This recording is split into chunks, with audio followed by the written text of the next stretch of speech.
Gayatri Jolly. I'm the founder of MasterG and Daughters. We are a design and skill development company based out of New Delhi. And we run 25 training centers all over India across 10 different states. I'd like to go back to a little bit of my childhood and teenage days, how it all started and where some of the seeds of what I do today were sown.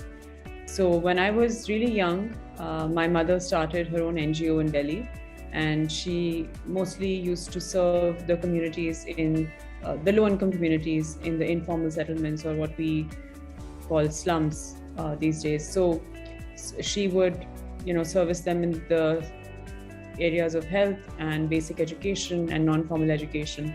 And I think the unstructured time that my sister and I spent with her, accompanying her to these communities and working, just helping in whichever way we could as young children can, we kind of supported her in her journey. And I think what we learned in a very subconscious manner was how to coexist in this really drastic inequality or disparity that existed. And I think the subconscious learning that I got about the community, about the challenges that they faced, have really helped me now as I design curriculum and as I design an ecosystem that serves the same population. Because I think it's one thing to understand the challenges of a community that's not a community you grew up in, but the only way to really understand their challenges and to implement design thinking in that sense is to have been exposed to their lifestyle, to their challenges for many, many years. So I would say that today, so much of my work is designing systems, designing an ecosystem that challenges the existing system that exists in the fashion industry, where, the MasterG, or, if in the Indian context, the pattern maker or the MasterG is always a man. And in order to really break down why that system exists and to create an alternative system that counters that existing system, really required me to have a lot of subconscious understanding of where this broken system is coming from, where are the roots of this system, how can we create something new that counters that, the complex social structures that exist to corroborate this generational bias. So I would say that really a lot of my early life in my teenage years, I was heavily influenced by my exposure to low-income communities, all thanks to my mom when she started her NGO. And as I got older, I had, I had the opportunity to study entrepreneurship at Babson College in Boston. I moved back to India soon after that and worked for a couple of years under the guidance of my dad in our family business. And that's really when a lot of my business understanding started to come into play. I learned how to create systems. I learned, accounting, finance, manufacturing, a lot of different departments. So it was like an intensive 2-year training period where I learned how to set up and run a business. That I think a lot of my learning about business comes from the guidance I received back then from my father. And I think what happened soon after that was I started to feel this itch, that since I was a child, I really wanted to study fashion. And it's something that I couldn't, at that point as a 17-year-old, convince the adults around me that this is really my calling. Perhaps I didn't have the conviction myself. So finally, I went to my parents and I said, this is my time to really give fashion design a go. And if I don't do it now, I think I might regret it later on. So I applied to Parsons School of Design, which is in New York City, which is pretty much, I would say, known to be the best fashion school in the world. And coupled with the fact that it's in New York City, which is so inspiring as a city, has so much to offer in terms of art, culture, exposure to fashion. So that when I went there, instantly, in a minute, I knew that I was in the right place. And all this while, the inner voice that I had was not lying to me. It was being genuine. It was just pushing me in the right direction that I needed to go in. So with all of this experience and background behind me, I realized that, now I really had to, it was almost like a second shot at college. It was like doing it all over again. But this time, doing the course I really wanted to do. And while I was studying at Parsons, parallelly, I was always working. I was working at Dan von Furstenberg. I was working at Armani Exchange. I was working at an Italian couturier called Dennis Basso. And very often I would attend Fashion Week, assist with dressing models, with the styling. So all of this experience, was adding on to my, I would say, cumulative learning of what was eventually going to become MasterG. And I remember this one time when I was working at Diane von Furstenberg, assisting the pattern maker there. And her name was Soraya. And while I was assisting her, we were making a dress for Michelle Obama. And she was making the pattern, and I was just grateful to be in the aura of a dress that was being made for Michelle Obama, picking up the scraps and really doing insignificant work around her, but just so inspired to be there. And I realized that, we don't have women pattern makers in India. And it really, really hit me that when I go back and I look at a MasterG, it's never a woman. And here is a MasterG who is doing such a phenomenal job at what she does and creating so much impact. And when she goes home and what that means for her place in her family and her place in her community, when she is those are the hands that make a dress for a woman as inspiring as Michelle Obama. And I decided that, just because a system exists, it doesn't mean that it's the right way. Broken systems can exist for generations until someone decides that it's not okay, creates a parallel system to counter the old broken system.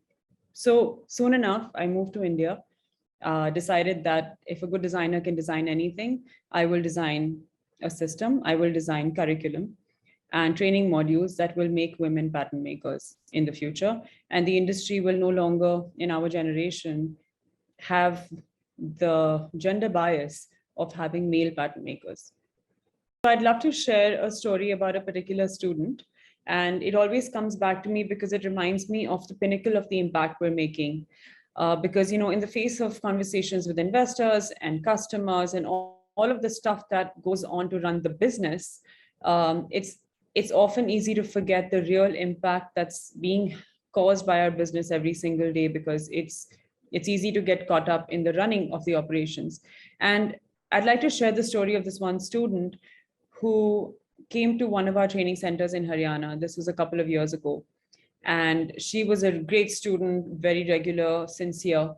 But we all knew that there was something going on at home, which was not okay. And this is a village setting, so everyone knows, what's happening in each other's homes. It's all very open.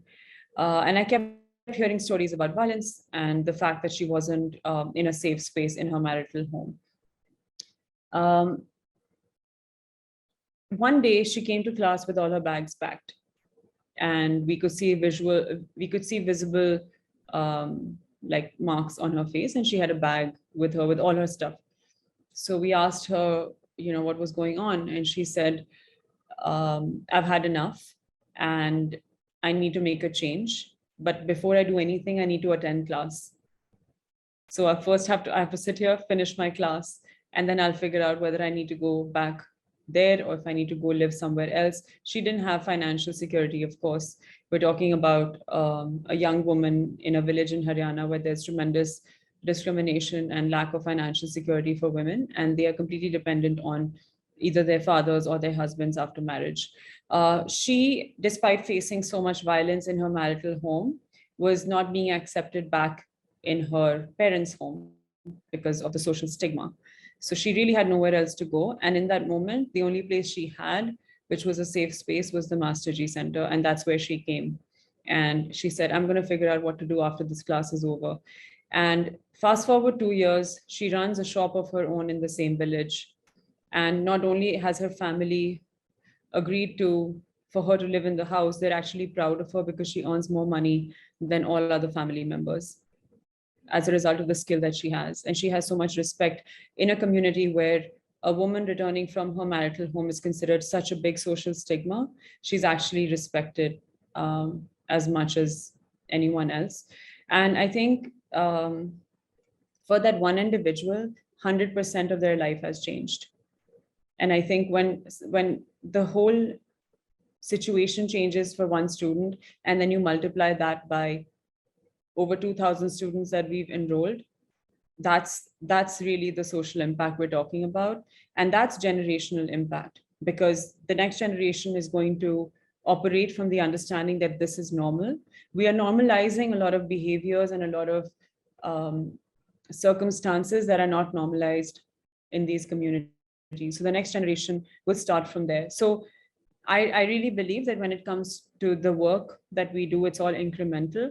We stand on the shoulders of the women that came before us, and we are handing over the incremental impact to the generation after us. So I would say that our social impact is really causing that generational change. Some of the challenges that we faced is that the kind of business we run, there are no templates for it. It's not the kind of business model that's existed before. So it involves a lot of educating the customer and educating also the student about what we have to offer, which is going to cause a lot of impact in the future. So this is definitely a challenge because it's such a new space and it doesn't have existing players. The way that we offer our content and curriculum, the way in which we conduct the trainings, the way in which we connect the students to fashion brands overseas so that they can have a livelihood, the way in which we partner with NGOs as well as CSR, as well as customers willing to pay at market rate. And the way that we've structured the model tends to be something that requires a lot of explaining, but once it's clear, it becomes a lot easier. So I would say having no templates, in essence, has been really one of the hardest things for us in this kind of social enterprise business model that we've come up with. There are two words that I actually wish didn't exist in the dictionary, and those two words are failure and perfection. Because I think failure is basically a pivot and perfection is an illusion.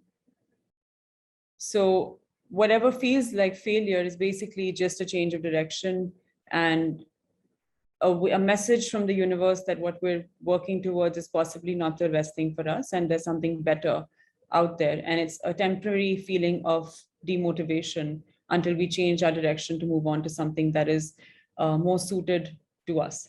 The advice I'd like to give my younger self would be that to have as many new experiences as you can without judgment and not always get caught up in the outcome or the result of it. And there were some things like in the journey of building a business that you give more attention to versus the other. And that's only something you can learn in hindsight.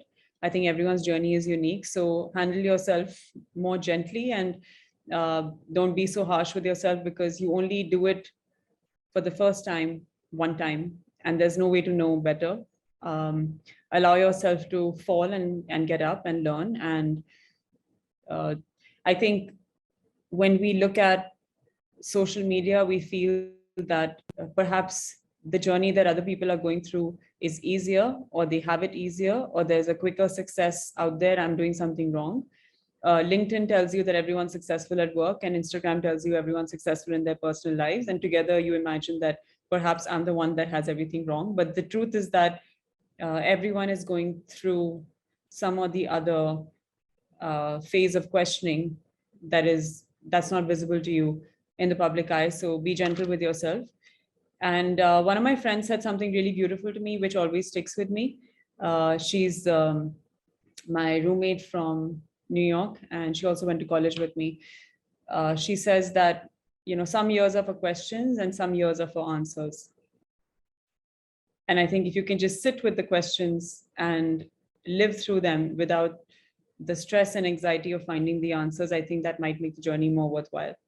I feel like the journey I've had has brought me to this point, so I can't think of what I would do differently. I think I would have more fun at Parsons. I worked really hard. I think I would spend more time having fun. From an environmentally sustainable perspective, I would say reducing consumption where consumption is not required, trying to reuse as much as I can at a personal level and at a family level, which is things I can control.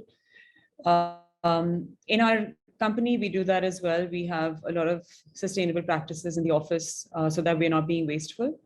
What I also find amongst our students is that because a lot of our students are from low income families where they optimize the use of any item that they have, whether it's fabric or whether it's reusable plastic at home, I find that their lifestyles are pretty much optimized for sustainability. I think A little bit of having to bring in sustainability into your lifestyle also comes from a point of view of privilege, because our students are anyways so optimal in their usage of things and being, just conscious anyway.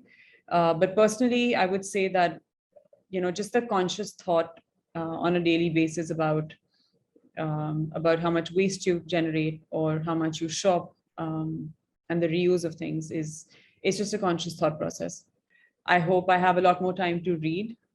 I hope I have more time to play the piano, and I hope that we have impacted the lives of at least 10 lakh women across India. And I hope that our model is accepted in other communities and countries where similar issues exist. And I definitely want to build an institution that outlives me and doesn't need me after a point and becomes something that stands on its own. So I do hope that in 10 years, it doesn't need me as much as it does today. I don't know, but it's there. There's this energy inside me that makes me want to wake up every single day, do what I'm doing, no matter how hard it is. And sometimes it really kicks my butt. I'm not joking. Every day is different. There's highs and lows every single day, but I wouldn't have it any other way. I can't even tell you how deeply it satisfies me and how much joy it gives me. I don't think I would have it any other way, because I just feel like, the hardest things in the journey of building MasterG have been the things that have shaped me the most and that have prepared me for the next challenge and for the next hurdle that was about to come.